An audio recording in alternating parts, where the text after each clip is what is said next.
Amidst all the noise and chatter, with laughter echoing and music floating around, I found a quiet spot on a bench tucked away in a corner. Suddenly, everything quieted down, and I was surrounded by a comforting darkness, like being in a cozy waiting room. In front of me, a huge black curtain unfurled, like the ones you see in fancy theaters. Just looking at it, I could sense its deep black color and smooth texture, making me feel safe and calm. The faint sounds of the bustling scene lingered behind, but my attention was drawn to the mysteries ahead.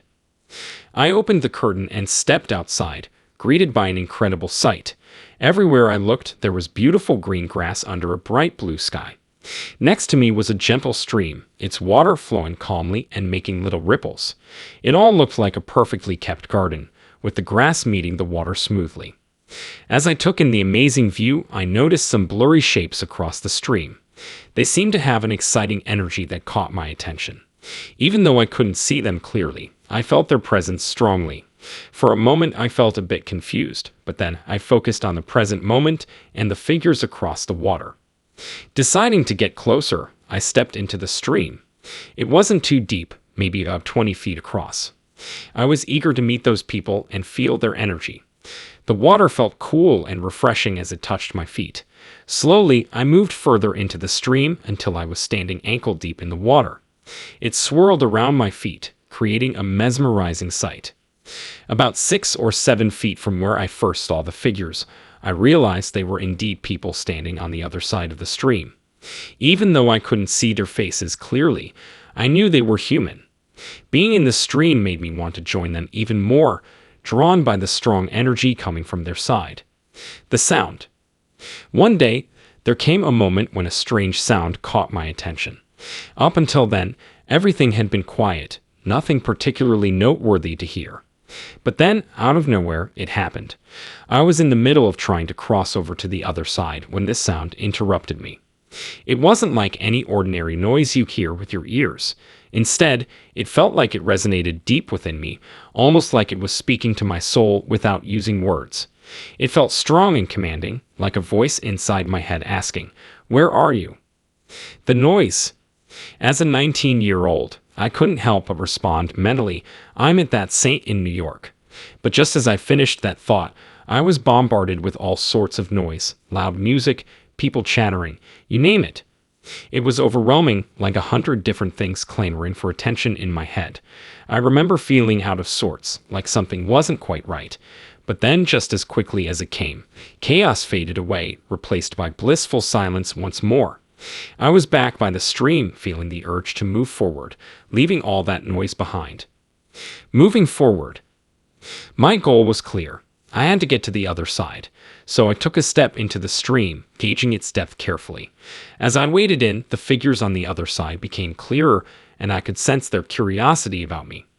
It was like they knew I was there, watching me intently, and in that moment I knew I wanted to be with them. There was this warmth in my heart, urging me onward, but just as I was about to take another step, that voice spoke up again, gentle but insistent.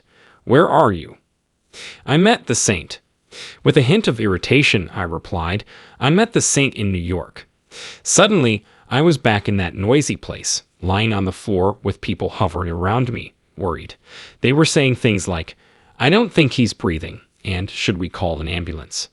But amidst all the chaos, one thing remained clear. I felt a strong pull towards those on the other side of the stream. The noise faded away as I found myself back in the water, just a few steps away from them. I could hear them calling out my name, inviting me to join them, and I knew deep down that they were familiar to me, even though I couldn't quite see their faces. Men and women gathered eagerly, welcoming me with open arms. In an unexpected moment, I spotted 2 familiar faces among the crowd, my Aunt Pat and an old college friend named Lynn from Georgia. There was a certain intensity in the air, drawing me toward them with an irresistible force. As I extended my hand to greet them, a commanding voice echoed sternly, not in anger but with the authority of a concerned parent issuing a final warning. "Where are you?" I felt a hint of annoyance rise within me as I replied, "I already told you I'm at the Saint in New York." In the blink of an eye, I found myself transported away, surrounded by a dense, dark curtain that seemed to envelop me in love rather than fear. Behind me loomed a towering figure, its presence palpable yet comforting. Although I dared not turn to face it, the being communicated telepathically, explaining that its radiance was too much for me to bear. In that realm of trust and affection, the being's identity mattered little. It conveyed a simple message. John, you mustn't look at me directly. The light I emit would overwhelm you. Without hesitation, I sensed the being's genderless nature and understood that there were insights I needed to glean. With a graceful gesture, it extended its arm, revealing a slender hand with delicate fingers. In an instant, a vivid scene unfolded before me, like a vivid movie set, featuring familiar faces and scenarios. Raising a finger, the being urged, "Stay alert." It didn't explain the scene. Instead, it allowed me to observe the unfolding drama. I found myself amidst friends in a high school setting, sharing laughter and camaraderie. Yet, as I turned away, the atmosphere shifted drastically. My companions began to speak ill of me, spreading rumors and sowing discord.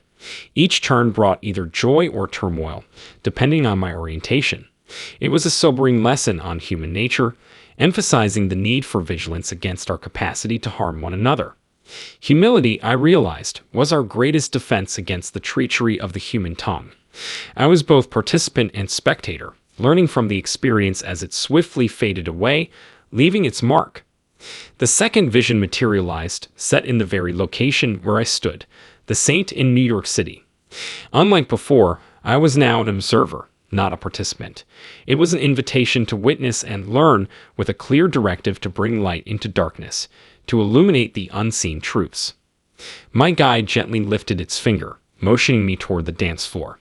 Suddenly, the vast expanse of the dance floor burst into life with a myriad of lights, casting an enchanting spell over the scene.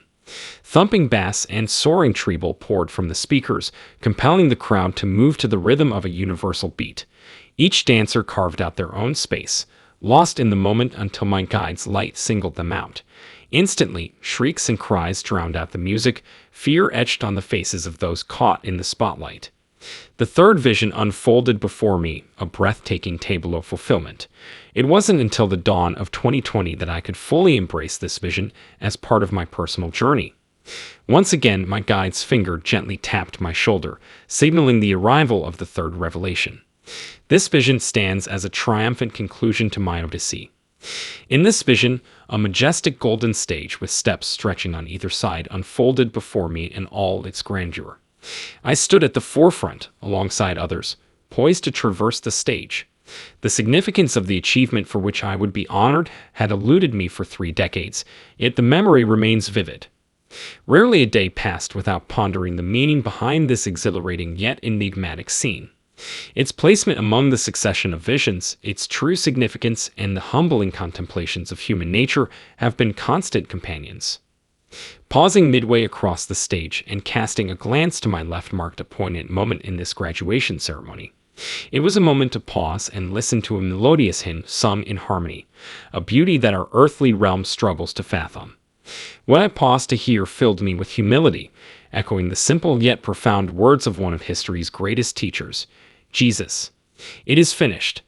Every event in my journey led to this culmination. As a bookend to the vision, it offers solace in acknowledging that whatever unfolds between now and the day of graduation echoes the sentiment, "It is finished." Upon awakening, I felt rejuvenated. There was no recollection of anyone aiding me, yet within half an hour, we were departing from the venue. Medical assistance was unnecessary. As I stepped outside, the world appeared utterly transformed. I could sense the pain of others, a revelation that unsettled me, and one I grappled with for almost a year. A dream the subsequent year provided further enlightenment. In the dream, a brilliant white light appeared in the distance and surged towards me. I roused myself just as the light enveloped me entirely. While I had anticipated a physical radiance, it was not to be. Standing before the mirror, I felt embraced by love, a reaffirmation of my experience.